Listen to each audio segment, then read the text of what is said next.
Hey folks, it's Jim. Wanted to answer a question. A person wrote in and asked me about body armor. I did the video on the backpack ballistic shield, which here's the statistics you need to know about for everybody in America. First, did you know there are 100 million legal AR 15s in America? Did you know that? Let me repeat that. There are 100 million legal AR 15s in the hands of civilians in America. That's legal weapons, folks. Now let's add in 30-06, 308, 556, 762, and all kinds of other calibers. So I would say about 150 million rifles in America. Now let's add in shotguns and everything else, okay? So about 150 million rifles and shotguns in America. That's legal weapons from that perspective. Now let's go to handguns. Who have been the largest purchaser? What group has been the largest purchaser of handguns over the last 7 years? If you guess females, you are correct. Okay? So now let's add in 200 million handguns in the hands of civilians in America. Okay? Folks, that's 350 million weapons in the hands of civilians in America. Now let's talk about ammo. Well, at the very least, there are 20 billion rounds of ammunition in the hands of Americans. Were you aware of that? That's at the very least 20 billion rounds of ammunition in the hands of Americans. Okay? So I want you to seriously consider what I just shared with you. That's one weapon per person. That's more than one weapon per person. And that's a lot of rounds of ammunition.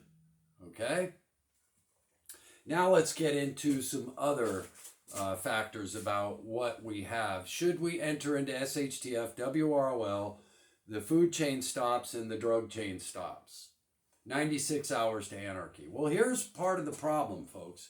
Did you know that 30% of our population is on some form of chemically mind-altering substance, legally, prescription? Okay, did you know that? Are you aware of these statistics? Also, and what will happen to these people when they can't get their prescription when it gets cut off in a moment's notice? Folks, these people have to detox from these chemically mind-altering substances over weeks and months.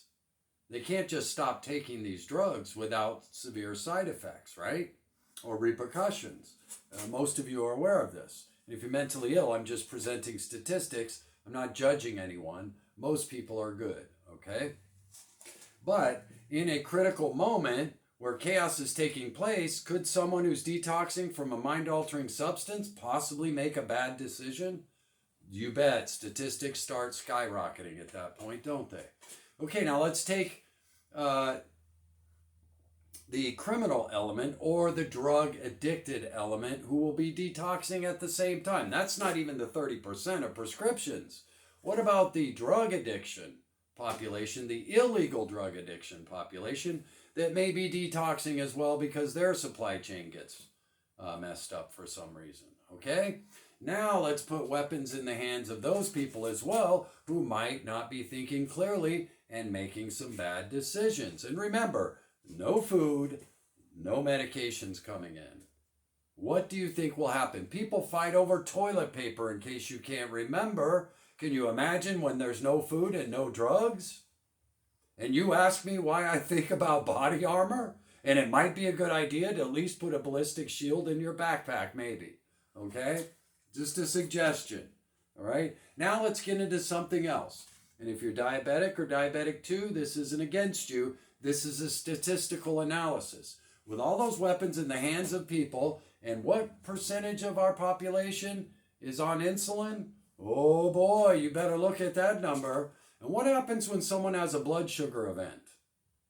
They get brain fog, don't they? Might not be thinking clearly. Can you imagine when these people don't get insulin, but they're carrying a loaded weapon, and something happens to go down in your vicinity, and they interpret your behavior as a threat?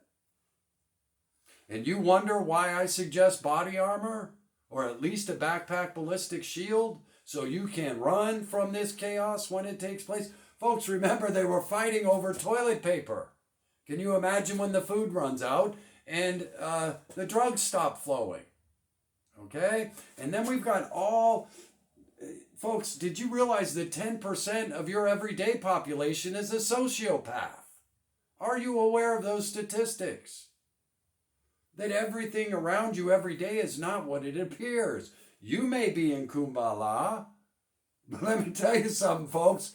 There's a lot of people around you that might behave poorly when given the opportunity. You know, SHTF, WROL, lawlessness, no food, no drugs, but 350 million weapons, 20 billion rounds of ammunition. Everybody's scared, everybody's seeing violence, everybody packing, and a whole lot of people making bad decisions. And if my calculations are correct, about 50% of our population might be in that group. Think about it when the wrong president in some people's minds gets elected. Look at what happened to some major cities around the country. You think you're oblivious to all that when the food stops running and the drug chain stops running? Wow, I don't know, folks. I mean, let's look back to Katrina. People walked off their job and left people to die in hospitals. You do realize that, right? Other people raped, murdered, robbed others while a catastrophe was going on. And somehow you think that it's going to be kumbaya? If the food stops running and the drugs stop running, that we're going to mosey on down to Walmart and Walgreens and Rite Aid and pick up maybe what's the last prescription left for us, and somebody might not be waiting for you, seeing you having that little bag when you put it in your little grocery cart or whatever, and you're heading out of there. You think you might not be a target? Okay, folks. I'm just trying to make people aware. One of the problems I think preppers have is lack of awareness. Okay, situational awareness is one thing, but it's just lack of overall general statistical awareness of what you're surrounded by every day. Now let's throw in there the potential that some people might just be bad. And given the opportunity, when chaos ensues, they might just want to hurt people because they might want to enjoy it. How many serial killers do you think are around you all the time that we're just unaware of? We can't really quantify that. No, we can't, but we know they exist, don't they? So how many people will take advantage of the opportunity to hurt others when given the opportunity? And I want you to seriously consider that. And what are the statistical odds, if you're in a major metropolitan area, that you might get caught in the crossfire? Just by trying to go get some food. Or maybe that last batch of medication for yourself. While all others have lost their dadgum minds. Because we see how certain people behave when things don't go their way. There are a lot of emotional misfits in this country, folks, on both sides. So don't think I'm being political here. There is terrible behavior on both sides. It doesn't, forget politics. These people are emotionally unstable. Our society has gone total wackadoo. Okay? Now, most people are good people. Thank God for that. But what I'm trying to say is, you all have to admit, even in good times where things are available, we have had horrible behavior from many, many people. Can you imagine when the supply chain stops? 96 hours to anarchy. So, ask me again why I think body armor might be important. Okay? Look at it from a rational, mathematical, statistical perspective, and you might see what I'm talking about. Folks, when this goes down, there's never been a nation armed like U.S. civilians. Never in history has any group of people been armed like the people of America. And when it all hits the fan, there is going to be a lot of behavior. How many groups out there have hatred? They just want to get out. How many people just want to be able to be set free, to let the beast out of themselves? And you might happen to be in the area when that goes down. Okay? So I want you to seriously consider that. Even in natural disasters, we have a certain element that just behaves poorly in every society. Okay? It's always that way. You got 9 out of 10 people doing the right thing, and you got 1 out of 10 looting. Okay? And that's pretty much every society. That's just from a statistical standpoint, there is always about 10% of every population that just behaves erratically for whatever reason, you know. But here I've given you some good reasons to why people might not be thinking clearly. Okay, where 30% of our population will be detoxing of some chemically altering brain substance, okay, that has messed with their brain chemically. And it's not going to happen in a day or 96 hours that they're going to be detoxed. It may take weeks and months to detox from that medication. You know, and the fact that we've got a huge portion of our population that uses insulin to remain stable. Can you imagine when the insulin stops flowing and that brain fog sets in? Ask anybody who's had a diabetic incident or a blood sugar incident what happens to the mind. You are not thinking clearly. Can you imagine being around somebody who's not thinking clearly with a loaded weapon, chaos is breaking loose, and they interpret your behavior as a threat? Okay? And if you're diabetic, I don't mean to offend you. I'm just talking rational statistical analysis of the possibility. Okay? And because it's a possibility, yes, should you get at least a backpack plate? That is my lowest recommendation. But let me show you what I wear. Okay? I don't recommend you run out and spend a ton of money on concealable armor. I don't recommend that at all. But did you even know I was wearing armor? So the idea that wearing body armor can't be gray man is utterly foolish. Hell, I can wear 2 plates and not be noticed. All I have to do is put on a fluffier shirt. This is a thin jacket. Nobody can tell I'm wearing armor. I can wear a shirt over this armor and people don't know I have it on. Okay? So, and you know, that's another point I wanted to make. Body armor doesn't have to be, no one has to know you have it on.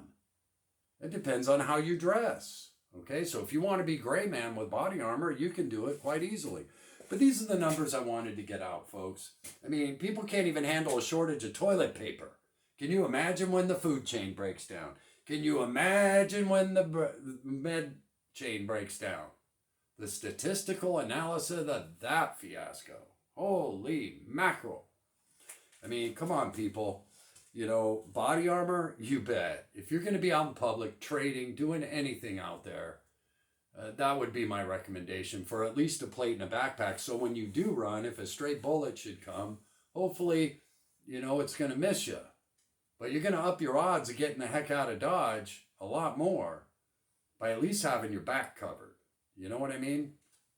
So, yes, you know, to answer that question, absolutely body armor. You bet. And I hope from the numbers I've just revealed to you that you get it. I didn't even include the criminal element that exists in every society. Okay? On a daily basis. I just included the things that could go wrong, okay?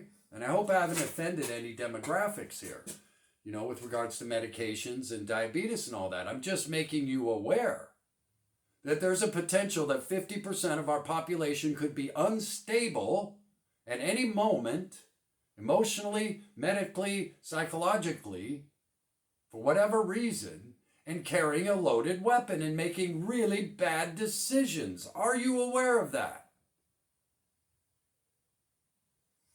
350 million legal weapons in America, 20 billion rounds of ammunition, and I hope to goodness, 96 hours to anarchy, you don't think it's going to be kumbaya. If you do, good luck. I will be prepared. Jim out.